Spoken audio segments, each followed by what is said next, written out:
Hey there, you're listening to the Serious Shift Blogcast.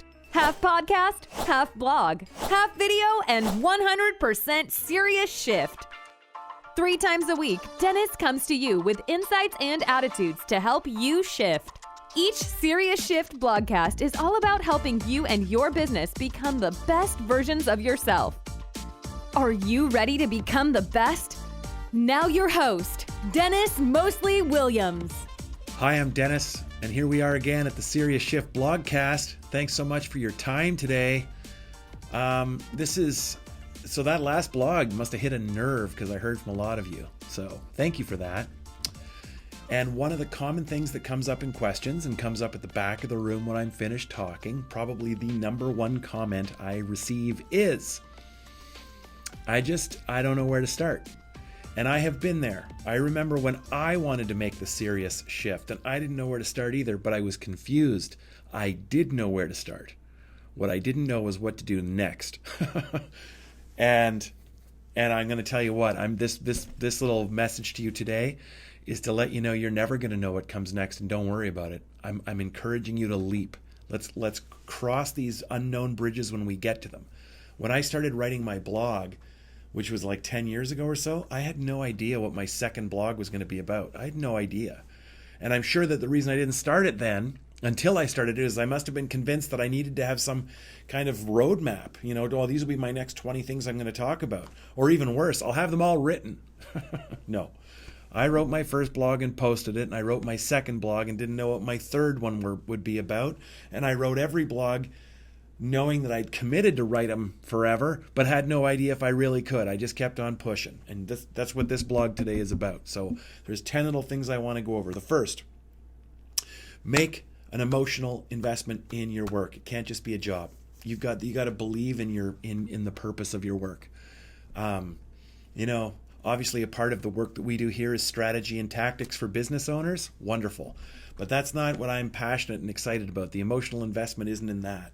The emotional investment I make is in knowing that if somebody doesn't follow this, they could be in peril, that I have to make them listen to me, that I'm worth hearing, that I have to save them. It's an emotional investment I make. The second thing that you have to do is make sure your work doesn't just do something. It has to change something or someone. Okay? So number one, make the emotional investment. Number two, make sure your work actually changes something or changes someone. Number three, you have to be willing for your work to fail. If it's not possible that your idea or your work is going to fail, if it's not possible, there's no way this is going to fail, then it's also not interesting enough. Every one of these blogs that I put out has the potential to fail. Compare this blog that you're watching right now with a blog I could do. Why don't you just get 3 lame points that nobody will argue and post it on a Post-it note on the side of your screen? And just read them and make them 2 minutes long, etc. Just do that. Things that everybody agrees with. No way. Boring. This blog could potentially fail. That's why it's worth listening. It's real. I'm making an emotional investment here. I'm telling you the truth. Number 4, we will all pay a lot for things that are relevant, unique, interesting, and different. So as I said in the previous blog, the last blog, don't imitate others. Fitting in, being invisible by fitting in is as good as being out of business. It's a horrible thing to do. Number 5, get comfortable with fear and uncertainty. Let me explain here. I'm going to give you a real life example. I've been hosting these workshops, and they've all been booked by corporate bookings. Companies are calling and booking them. I haven't promoted one. But let's say I decided to. I'm going to have a experience economy workshop for business owners, financial advisors, and I'm going to find 20 people. Okay, well, that doesn't make me scared. I'm not nervous. I have thousands of people in my database, and I have thousands of people who receive this blog. If I told thousands of people I got 20 seats for this event, I'm not worried or scared about filling that up. If I hosted it in Chicago, if I said it's going to be two half days over 2 days. So you're going to show up on Sunday, and we're going to spend the afternoon. We're going to spend 4 hours together on Sunday afternoon. Then we're all going to, going to blow your mind, and then we're going to have dinner. Everybody's going to go to sleep. And we're going to host it at the Hilton, right at Chicago O'Hare. And the next day, we're going to work from 8 o'clock in the morning until noon or 1 o'clock. And everybody can jump on jets starting at 3 in the afternoon. And you can all be home on Monday night. That doesn't make me nervous or scared. There's a jet that flies to Chicago from every city in North America. So I know I can get people there. That doesn't get me nervous. I'm not uncomfortable or afraid or uncertain. That's an easy idea. But I said get comfortable with ideas that make you uncomfortable. So I just said it's pretty easy to get 20 of you to meet me in Chicago with Tom to do this big experience, right? Okay. However, when I think about having 10 people come to my cottage in Quebec, I get really uncertain and uncomfortable and scared, okay? And the reason is it's a different kind of event, and there's lots of logistics involved, and there's lots of uncertainty and unknown, and I get really uncomfortable about it, to the point where I sort of, hide from it, okay? But it is a great idea that I have, and it wouldn't be what I described in the easy idea either. And I want to say that really great ideas that are worth pursuing will scare the hell out of you because they're really great ideas that are worth pursuing. Okay? That's why they're really interesting. They're worth it. Pursue those scary ideas. Get uncomfortable with your scary ideas. Okay? In my case, the first sort of 10 people that come to that event, they're going to bring the next 10 people and then the next 10 people. It'll build on a life of its own until everybody is hosting, a wilderness retreat with their tribe. Just like how everybody now is talking about experience economy. But they weren't 10 years ago or so when, frankly, I was the only one who was uncomfortable enough with being uncomfortable to tell a room full of professionals that they're overvaluing their technical abilities. Believe me, that was not a comfortable thing to share for the decade. So it's nice to have everybody else on board now. Okay, number 6, try and try and try again. That example I just used about the wilderness retreat, I've actually tried to do unsuccessfully now 2 or 3 times. Okay? But I keep trying. Okay? I'm not interested in hosting an event that anybody else could host. So, try and try and try and try again.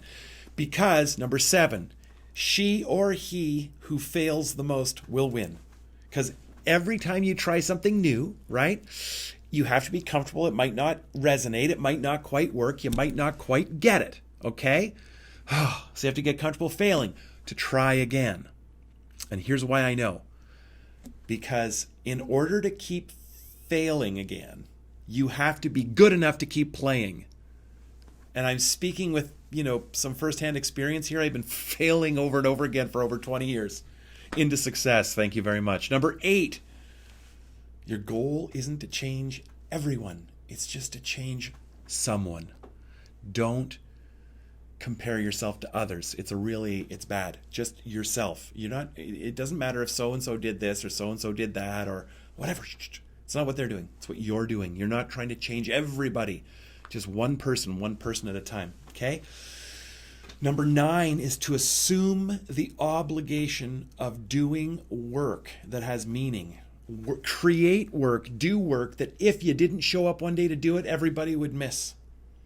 This blog, I try to never let this happen, but occasionally there's a glitch or a miscommunication or something where we fail to get the blog out on time. It's not there for you when you're looking. Okay. I hate it. I'm sorry that sometimes happens, but it does happen. We're human beings. Here's the silver lining. I always enjoy receiving all of the emails that say, "Hey, where's the blog? Where's the blog?" As though it didn't show up, and I'm frightened that I won't get it. Okay, that, even though I don't like that it has happened to you, I will admit the silver lining is it kind of makes me feel good. Number 10, accept this. Okay, the world doesn't owe you a living, but it does give you an opportunity every single day to make a difference. Okay, so what would happen today? Right now, today, you heard last blog, now you got this blog. Oh, it's boiling inside. You want to kick the status quo to the curb. You want to stop doing what you normally do. You're looking at the results you're getting and they're not what you want. You're looking at the work you do. It's not what you want. You're looking at the experience. It's not what you want. So what would happen today if you turned it all upside down and did something totally different? Okay, I have no idea.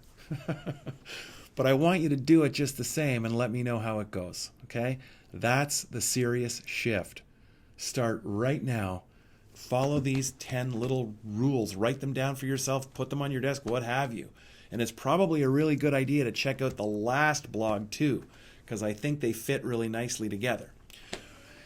Thank you very, very much for giving me a little audience with you today. Thank you. It means a lot. May the shift be with you. Have a wonderful, fantastic day. If you're looking to transform the way you and your business does, well, business, head over to SeriousShift.com and download our latest strategy guide, The 3 Megatrends. It will forever change how you view your place in the future. Thanks for listening, and make sure to give Dennis a review anywhere you listen to your podcasts. See you next time.